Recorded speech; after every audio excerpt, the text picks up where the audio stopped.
Assalamualaikum warahmatullahi wabarakatuh. Selamat pagi anak-anakku kelas 7 di SMP 32 Gersik. Sebelumnya perkenalkan, saya memperkenalkan diri saya dulu. Nama saya Muhammad Athoillah, bisa dipanggil dengan Pak Anto. Asli saya atau kelahiran saya di Malang. Di kelas 7 ini saya mengajar PPKN, dan saya, kalau kalian sudah nanti naik kelas 8, insya Allah saya mengajar bahasa Indonesia. Pada kesempatan hari ini saya akan menjelaskan tentang perumusan Pancasila sebagai dasar negara. Perumusan Pancasila sebagai dasar negara. Nah, sebelum saya menjelaskan perumusan dasar negara, saya pengen dahulu menjelaskan tentang pembentukan BPUPKI. Apa sih BPUPKI itu? Kalau kepanjangannya Badan Penyelidikan Usaha-Usaha Persiapan Kemerdekaan Indonesia. Nah, pembentukan BPUPKI ini sangat penting, ya, sangat penting untuk kemerdekaan Indonesia. Nah, ini pembentukan BPUPKI ini disebabkan Jepang yang kalah dengan sekutu. Sekutu ini bisa dibilang ada negara Inggris, ada negara Amerika Serikat, dan negara Belanda. Pembentukan BPUPKI ini digunakan untuk menyelidiki usaha-usaha persiapan kemerdekaan. Nah, pembentukan BPUPKI dilaksanakan pada tanggal 29 April 1945. Secara resmi, BPUPKI ini dilantik oleh Jepang dengan jumlah anggota 62 orang dari Indonesia dan 7 orang perwakilan dari Jepang. BPUPKI diketuai oleh Dr. KRT Rajiman Widyodiningrat dengan 2 wakil ketua, yakni Ichibange Yoshio dari Jepang dan RP Suiroso. Nah, untuk Dr. Rajiman Widyodiningrat, kalau kalian belum melihat fotonya, ini saya tampilkan supaya kalian melihat.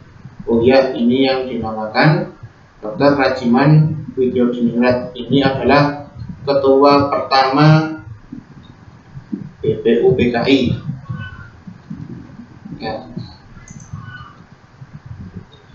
BPUPKI ini mengadakan sidang sebanyak 2 kali, sidang resmi dan 1 kali sidang tidak resmi.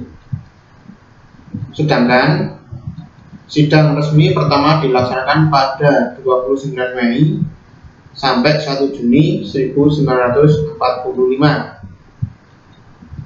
untuk membahas dasar negara. Sedangkan sidang kedua dilaksanakan pada tanggal 10 sampai 17 Juli 1945 membahas rancangan Undang-Undang Dasar. Nah, sedangkan sidang yang tidak resmi dihadiri 38 orang yang dipimpin oleh Insinyur Soekarno, yang dilaksanakan di gedung Chosangi atau yang sekarang bisa kalian kenal dengan Gedung Pancasila. Ini Gedung Pancasila, ini ada di Jakarta. Ya, jadi BPUPKI ini dibentuk sebelum perumusan dasar-dasar negara. Jadi Indonesia merdeka ini butuh proses yang sangat lama. Nah, yang pertama ini pembentukan BPUPKI. Setelah itu kita lanjut ke perumusan dasar negara. Setelah tadi kita atau saya menjelaskan tentang BPUPKI, itu yang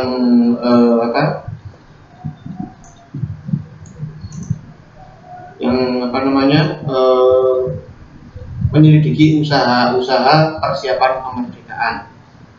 Itu gunanya BPUPKI. Nah, untuk perumusan dasar negara. Perumusan dasar negara ini bisa diartikan merupakan pondasi berdirinya sebuah negara. Kalau dicontohkan rumah itu, kalau rumah pondasinya tidak kuat, ya tidak lama lagi akan runtuh.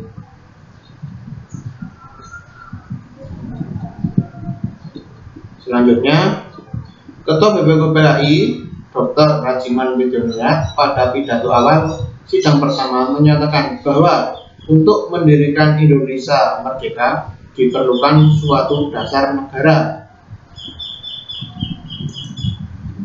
Usulan dasar Indonesia merdeka dalam sidang pertama BPUPKI disampaikan oleh yang pertama Muhammad Yamin, yang kedua Soepomo, dan yang ketiga Soekarno. Dari ketiga yang mengusulkan dasar negara ini, yang pertama mengajukan yaitu Muhammad Yamin. Ya, Muhammad Yamin ini pada sidang BPUPKI tanggal 29 Mei 1945 ini, Muhammad Yamin menyampaikan asas dan dasar Indonesia merdeka. Yang pertama bunyinya ketuhanan yang Maha Esa. Yang kedua, kebangsaan persatuan Indonesia. Yang ketiga, rasa kemanusiaan yang adil dan beradab. Yang keempat, kerakyatan yang dipimpin oleh hikmat kebijaksanaan dalam permusyawaratan perwakilan. Yang kelima, keadilan sosial bagi seluruh rakyat Indonesia. Nah, kelima ini adalah usulan dari Muhammad Yamin untuk dasar-dasar negara Indonesia. Tapi ada lagi usulan dari Bapak Soepomo. Ya, ini pada tanggal 31 Mei 1945, Bapak Soepomo ini menyampaikan dasar negara Indonesia yang bunyinya nomor 1, persatuan, kedua, kekeluargaan, ketiga, keseimbangan lahir dan batin, keempat, musyawarah, dan kelima, keadilan rakyat. Ketiga, tentang dasar negara ini disampaikan oleh Insinyur Soekarno pada tanggal 1 Juni 1945. Insinyur Soekarno ini menyampaikan pendapatnya tentang dasar negara Indonesia. Yang pertama bunyinya kebangsaan Indonesia. Kedua, internasionalisme atau peri kemanusiaan. Ketiga, mufakat atau demokrasi. Keempat, kesejahteraan sosial. Kelima, ketuhanan yang berkebudayaan. Nah, awal mula kata-kata Pancasila atau yang biasa kalian kenal dengan Pancasila ada 5 itu. Kata-kata Pancasila itu oleh Insinyur Soekarno ini menyampaikan kelima dasar negara tersebut bukan dinamakan Pancadharma, melainkan setelah mendapat mendapat petunjuk dari seorang teman yang ahli bahasa, rumusan dasar negara tersebut dinamakan Pancasila. Ya, sila itu artinya asas.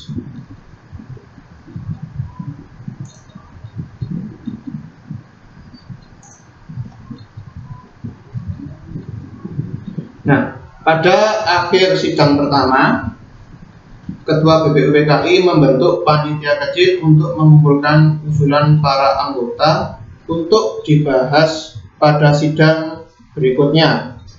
Panitia kecil ini ya dipimpin oleh Insinyur Soekarno dan 7 anggota lainnya. Usulan-usulan yang sudah terkumpul dimasukkan dalam beberapa golongan, yaitu golongan 1 sampai 9. Nah, ini tidak saya tulis karena ya banyak ya, tidak saya rangkum di PowerPoint yang saya buat ini. Ini bisa kalian lihat di halaman 8 ya.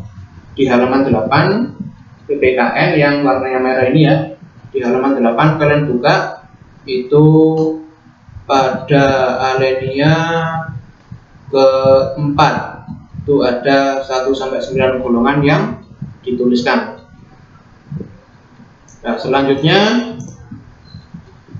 setelah sidang di Cunghosangi, panitia kecil mengadakan rapat dengan 38 anggota BPUPKI dengan membentuk lagi panitia kecil yang dikenal dengan panitia 9.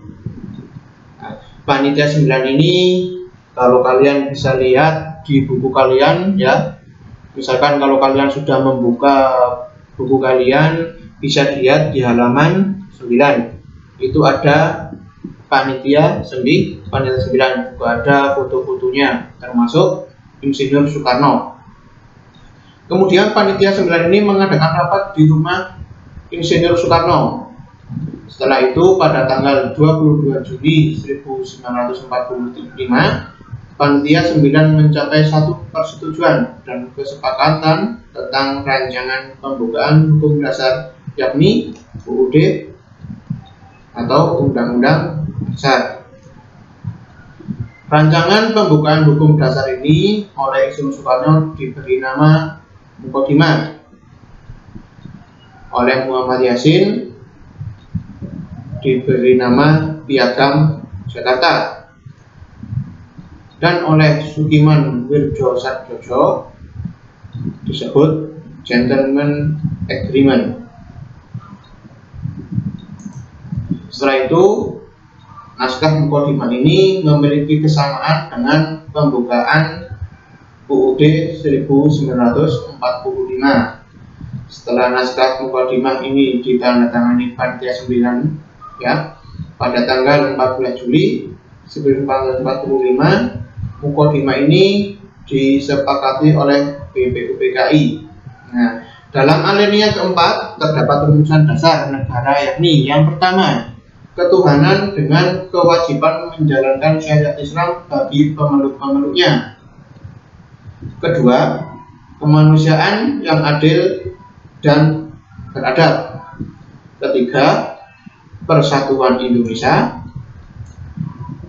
Yang keempat, kerakyatan yang dipimpin oleh hikmat kebijaksanaan dalam permusyawaratan perwakilan. Kelima, keadilan sosial bagi seluruh rakyat Indonesia.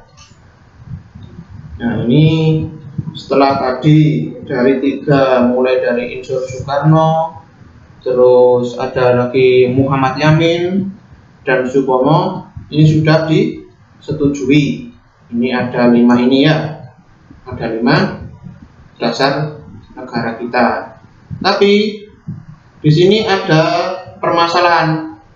Ya, permasalahannya terdapat dalam sidang PPKI tanggal 18 Agustus 1945. Sila pertama mengalami perubahan. Nah, perubahan ini dikarenakan putusan Oksin Kaigun yang dari Jepang itu, yang mewakili Protestan dan Katolik, keberatan dengan kalimat ketuhanan dengan kewajiban menjalankan syariat Islam bagi pemeluk-pemeluknya. Nah, sedangkan di Indonesia ini kan banyak banyak agama. Jadi di sini sila pertama ini, sila pertama ini dirubah menjadi ketuhanan yang Maha Esa, yang sampai sekarang ini kalian kenal di Pancasila. Nah, ini dengan demikian rumusan dasar negara yang tercantum dalam pembukaan UUD 1945 yang ditetapkan PPKI pada tanggal 18 Agustus 1945 adalah sebagai berikut. Pertama, ketuhanan yang Maha Esa. Kedua, kemanusiaan yang adil dan beradab. Ketiga, persatuan Indonesia. Keempat, kerakyatan yang dipimpin oleh hikmat kebijaksanaan dalam permusyawaratan perwakilan. Yang kelima, keadilan sosial bagi seluruh rakyat Indonesia.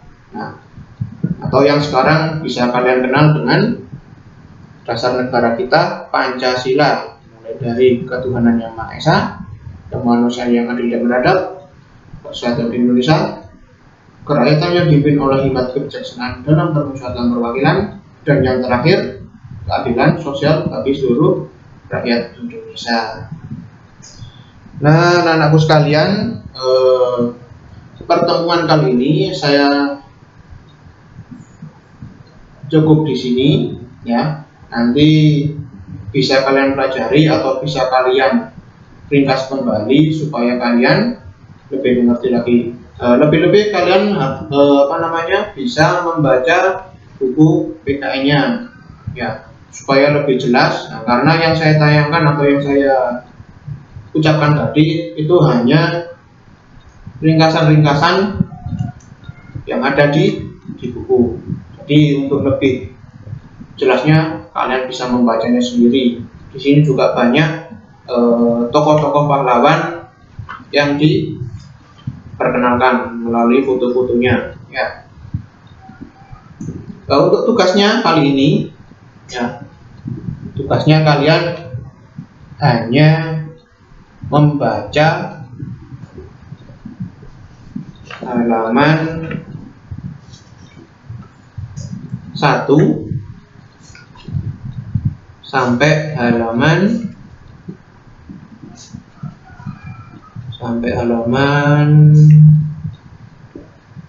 11 ya, halaman 1 sampai halaman 11 ya. Atau kalau kalian istilahnya kebanyakan untuk membaca ya, kalian bisa membaca slideshow atau PowerPoint yang saya tampilkan ini ya. Demikian dari saya, hanya itu yang bisa saya sampaikan pada pertemuan kali ini. Semoga ada guna dan manfaatnya, terutama bagi saya dan umumnya bagi kalian ya. Saya akhiri. Assalamualaikum warahmatullahi wabarakatuh.